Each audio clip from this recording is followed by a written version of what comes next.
नमो नमः विद्यार्थियों, संस्कृत विषय की कक्षा 7 में TSN ऑनलाइन क्लास पर आप सभी का स्वागत है। विद्यार्थियों, प्रीवियस वीडियो में हमने रुचिरा द्वितीय भाग है जो आपकी संस्कृत विषय की पाठ्य पुस्तक है बच्चों, उस पुस्तक का जो चैप्टर 7 है, सप्तम है पाठ है संकल्पः सिद्धिदायक है। इस पाठ में जो स्टार्टिंग का पेज है, पेज नंबर 35, इसका हमने ट्रांसलेशन बच्चों समझ लिया था, अब तक हमने समझा है। और नेक्स्ट आज पेज नंबर 35 से हम कंटिन्यू करेंगे बच्चों, ठीक है। लेकिन पुनः मैं आपको स्मरण करवा दूं बच्चों, पाठ का शीर्षक है संकल्पः सिद्धिदायक है, ठीक है। तो संकल्प का अर्थ हुआ दृढ़ निश्चय और सिद्धि यानी सफलता या तपस्या का फल, और दायक का अर्थ होता है बच्चों देने वाला, अर्थात संकल्पः सिद्धिदायक का अर्थ हुआ बच्चों कि ऐसा दृढ़ निश्चय या ऐसा इरादा जो सफलता देने वाला हो, ठीक है बच्चों।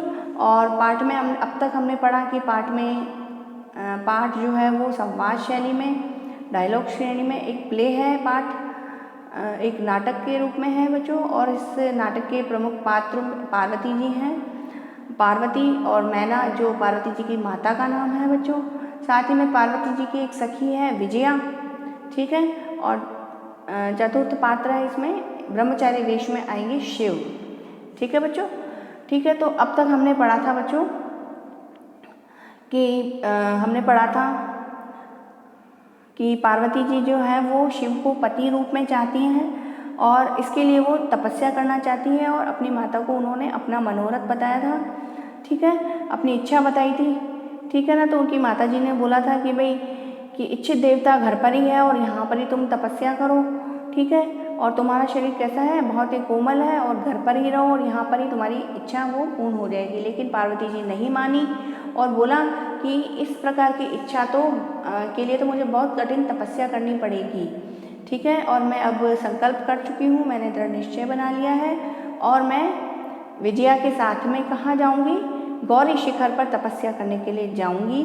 और गौरी शिखर जाकर के पार्वती जी ने मन वचन और कर्म से तपस्या की है। कभी वो भूमि पर, केवल भूमि पर ही सोई, तो कभी वो भूमि पर जमीन पर ही वो सोई कभी तो, और कभी वो शिलायाम यानी कि जो चट्टान पर ही सोई, ठीक है। तो एक बार जब तपस्या करते करते बहुत समय हो गया था, तो विजया ने जो उनकी जो सखी थी उसने बोला कि सखी, हे सहेली, तपस्या के प्रभाव से जो हिंसक पशु है वो भी तुम्हारे कैसे हो गए हैं, दोस्त के समान हो गए हैं। और अब तक तुमने पंचाग्नि व्रत जो कि बहुत कठिन होता है उसको भी तुमने तपा है, ठीक है। लेकिन फिर भी तुम्हारी जो अभिलाषा है, इच्छा है, वो अभी तक पूर्ण नहीं हुई है। तो पार्वती जी वापस से कहती है कि भाई कि जो मनस्वी लोग होते हैं, महापुरुष जो लोग होते हैं, बुद्धिमान लोग होते हैं, उनको कभी भी धैर्य को नहीं त्यागना चाहिए, ठीक है। और जो हमारी इच्छाएं होती हैं उनकी कभी मतलब क्या नहीं होती है, उनकी कभी भी वो कभी पूरी नहीं होती, वो बढ़ती ही जाती है। इस प्रकार से विजया को समझाती है। लेकिन विजया फिर भी कहती है कि तुमने वेदों को पढ़ लिया है, यज्ञ तुमने संपादित कर लिया है, और पूरे तप के कारण, जो तपस्या तुमने की उसके कारण तुम जगत में प्रसिद्ध हो गई हो। और तुम साथ ही में पार्वती जी को बोलती है कि अपर्णा नाम से भी तुम प्रसिद्ध हो गई हो। अपर्णा मीन्स जिसने पर्ण पत्ता भी न खाया हो, अर्थात पार्वती जी जब तपस्या कर रही थी तब उन्होंने अन्न, फल, शाक, सब्जी, यहाँ तक कि पत्ते भी खाना उन्होंने बंद कर दिया, इसलिए पार्वती जी अपर्णा इस नाम से प्रसिद्ध हुई थी, ठीक है ना। तो इस प्रकार से विजया पार्वती जी को बोल रही थी कि तुमने इतनी इतनी तपस्याएं कर ली हैं, लेकिन फिर भी तुम्हारी तपस्याओं का फल कहीं दिखाई नहीं दे रहा है। तो पेज नंबर 35 की जो अंतिम पंक्ति बच्चों, यहाँ तक हमने हिंदी ट्रांसलेशन समझ लिया था। पुनः जल्दी से रिपीट करवाते हुए मैंने हिंदी में आपको अब तक जो पढ़ा वो भी समझा दिया। चलते हैं नेक्स्ट पेज पर बच्चों, पेज नंबर 39 पर। और जो हमारा प्ले है, हमारा नाटक है, उसको हम शेष भाग को हम कंप्लीट करते हैं, ठीक है ना। तो पार्वती जी वापस से क्या रिप्लाई कर रही है कि अई आतुर हृदय कथम त्वम चिंतिता, कि अरे आतुर हृदय वाली, अरे व्याकुल हृदय वाली, कथम त्वम चिंतिता, मतलब त्वम मीन्स तुम क्यों चिंता कर रही हो। और ब्रैकेट में क्या लिखा है, नेपथ्य, नेपथ्य यानी पर्दे के पीछे। जब बच्चों जब हम एक प्ले जब नाटक का जो प्ले जब चल रहा होता है तब हम देखते हैं कि पीछे एक पर्दा भी लगा होता है, 2 बड़े बड़े पर्दे लगे होते हैं ना, तो पर्दे के पीछे से, ठीक है ना, तो वापस कोई नई एंट्री हो रही होती है तो पर्दे के पीछे से ही आवाज़ जो आई है वो है अयि भो अहम आश्रम वटु जलम वाच्छामि, यानी कि जो पर्दे के पीछे से जो किसी के एंट्रेंस करते हुए उसने आवाज़ की है। और वटु का अर्थ होता है ब्रह्मचारी, ठीक है ना बच्चों। तो नेपथ्य अयि भो अहम आश्रम वटु जलम वाच्छामि, जो पर्दे के पीछे से आवाज़ आती है, क्या आई है कि अरे हे अहम में, अहम का अर्थ होता मैं, आश्रम वटु आश्रम का ब्रह्मचारी, जलम वांछामि जल चाहता हूँ, ठीक है।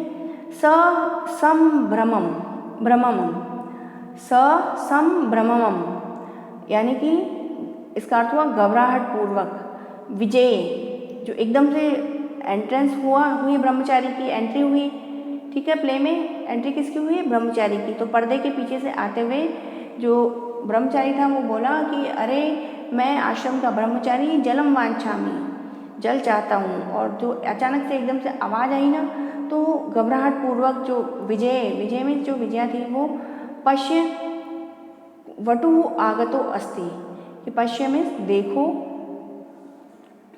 को अपि यानी कि कोई, वटु आगतो अस्ति कोई क्या है, ब्रह्मचारी आया है।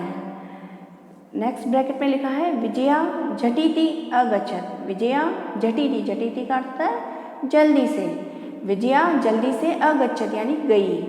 सहसैव वटु रूपधारी शिवः तत्र प्राविशत, सहसैव वटु रूपधारी शिवः तत्र प्राविशत, सहसैव सहसा प्लस एव यानी कि अचानक से ही, वटु रूपधारी यानी कि ब्रह्मचारी रूप में, शिवः तत्र प्राविशत शिव जी जो है वो वहाँ पर, तत्र प्राविशत वहाँ पर उन्होंने प्रवेश किया, ठीक है ना। तो पिक्चर में देखिए बच्चों, हमें पार्वती जी बैठी हुई दिखाई दे रही है विशाल जो वृक्ष है उसके नीचे, ठीक है। साथ ही में उनकी जो सखी है विजया वो खड़ी हुई है, और इधर ब्रह्मचारी जी जो शिव वास्तव में कौन है, शिव जी, जो शिव है वो ब्रह्मचारी रूप धारण करके आए हैं, ठीक है ना। और आकर के वापस विजया क्या बोल रही है उनको, विजया बोल रही है वटो ब्रह्मचारी जी स्वागतम ते, स्वागत है तुम्हारा, स्वागत है आपका, ठीक है ना, कि तुम्हारा स्वागत है। उपविशतु भवान, उपसर्ग है इसमें, ठीक है ना। तो उपविशतु भवान मीन्स आप बैठिए। इयं में सखी पार्वती, और यह मेरी सखी पार्वती है। शिवम प्राप्तुम अत्र तपः करोति, शिव को प्राप्त करने के लिए, शिव जी को प्राप्त करने के लिए अत्र तपः करोति, यहाँ पर क्या करती है वो, तपस्या करती है, ठीक है। तो वटु वापस से क्या बोल रहे हैं, ब्रह्मचारी जी जो है, ब्रह्मचारी वेश में कौन है, मूल रूप से शिव जी हैं, भगवान शिव है, ठीक है ना। तो वटु के क्या डायलॉग्स हैं वो देखते हैं, हम सुनते हैं। हे तपस्विनी किम क्रियार्थम पूजोपकरणम वर्तते, स्नानार्थम जलम सुलभम, भोजनार्थम फलम वर्तते, कि हे तपस्विनी किम क्रियार्थम, क्या करने के लिए, पूजोपकरणम वर्तते, क्या तप करने के लिए, किमर्थम तप, तप से शिवाय।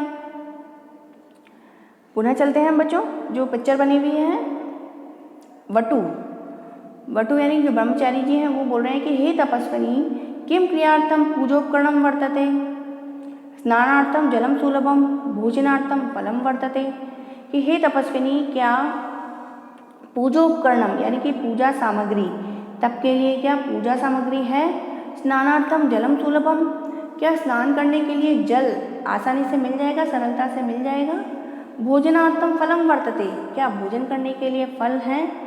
इस तरह से वो क्वेश्चन करते हैं। और इसके पश्चात बोलते हैं त्वं तु जानासि एवं शरीरम माद्य खलु धर्म साधनम, तुम तो जानती हो, क्या जानती हो कि एवं शरीरम अद्य, तुम तो जानती हो कि निश्चित रूप से शरीर ही क्या है, धर्म का साधन है, यानी कि शरीर स्वस्थ है तो अन्य कार्य कर सकते हैं। और पार्वती जी तो अपनी तपस्या में मग्न है, ठीक है ना। तो ब्रैकेट में क्या लिखा है, पार्वती तूष्णीम तिष्ठति, पार्वती जी क्या है, वो चुपचाप बैठी हुई हैं। तुष्णीम तिष्ठति, तिष्ठ धातु बैठने के अर्थ में आती है, तो पार्वती जी चुपचाप बैठी हुई हैं। पिक्चर में देखिए तपस्या करते हुए आंखें बंद करके पार्वती जी बैठी हुई दिखाई दे रही हैं। साथ में विजया उनकी जो सखी है वो वार्तालाप कर रही हैं। किससे? वटु रूपधारी कौन है? भगवान शिव है, उनसे। यानी कि भगवान शिव स्वयं जो है वो पार्वती जी की तपस्या से प्रसन्न होकर के उन्होंने वापस से खुद आए हैं और ब्रह्मचारी का रूप धर के आए हैं और वापस परीक्षा, अंतिम परीक्षा लेंगे पार्वती जी की। और अंत में सस्पेंस है, अंत में क्या होता है कि भगवान शिव क्या आएंगे समक्ष, वो हम देखेंगे बच्चों। अगला जो पाठ का जो शेष भाग है उसको हम अगले वीडियो में कंप्लीट करेंगे बच्चों। ठीक है बच्चों, आज की कक्षा में इतना ही। अगली कक्षा में हम फिर मिलते हैं, तब तक के लिए शुभम मंगलम।